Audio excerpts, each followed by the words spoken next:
దేశం మొత్తంలా గరీబోలను ఆదుకునేందుకు సర్కార్ పింఛన్లు ఇస్తుంది. అందులో వితంతు పింఛను, వృద్ధాప్య పింఛను, వికలాంగుల పెన్షను ఇంకా బాగానే ఉంటాయి. ఒక్కో రాష్ట్రంలో ఒక్కో తీరిస్తారు.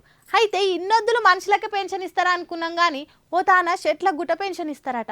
ఏడనో అది మన చెట్లకు సుతా పెన్షన్ రాపించుకొచ్చుకుందాం పాండ్రి. బ్రహ్మం గారు చెప్పినట్టు ఇప్పటికే చాలా ఇచ్చంత్రాలు చూస్తున్నాం. ఇంకా రాను రాని ఎన్ని చూస్తామో కదా. మనుషుల కంటే జర ముసలోళ్ళయ్యో, ఒంటరిగా బతుకుతున్న ఆడోళ్ళు, లేక పుట్టుకతో కాల్ చేసి అక్కలేనోళ్ళకో సర్కార్ ఆదుకుంటుందంటే ఓ లెక్క.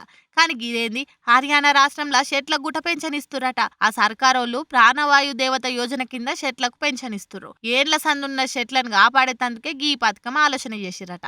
ఈ స్కీమ్ కింద 75 ఏళ్ల కంటే ఎక్కువ ఏళ్లున్న చెట్లకు పెన్షన్ ఇస్తుంది హర్యానా సర్కారు. అందులో రావి, మర్యాసోటి పాత చెట్లున్నాయి. ఈ పథకం కింద భూమి లేని రైతులను చూసి అలా జీవనోపాధి పెంచుతందుకే సర్కారు ఈ ప్రాజెక్ట్ ను సురువు చేసింది. మళ్ళా ఏదో ఎట్టికి 100-200 కాదు, ఏకంగా 2500 రూపాయలు ఇస్తారట. దీంతో అక్కడ రైతులకు ఆసరైనట్టుంటది. చెట్లను నరకాలనుకున్నోళ్ళు కూడా ఓ పార ఆలోచన చేస్తారు.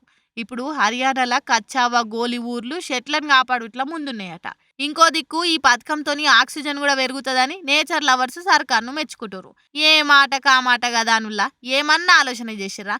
ఇది అంతటొస్తే కూడా బాగుంటది అని ముచ్చటెరకైన వాళ్ళు అంటున్నారు.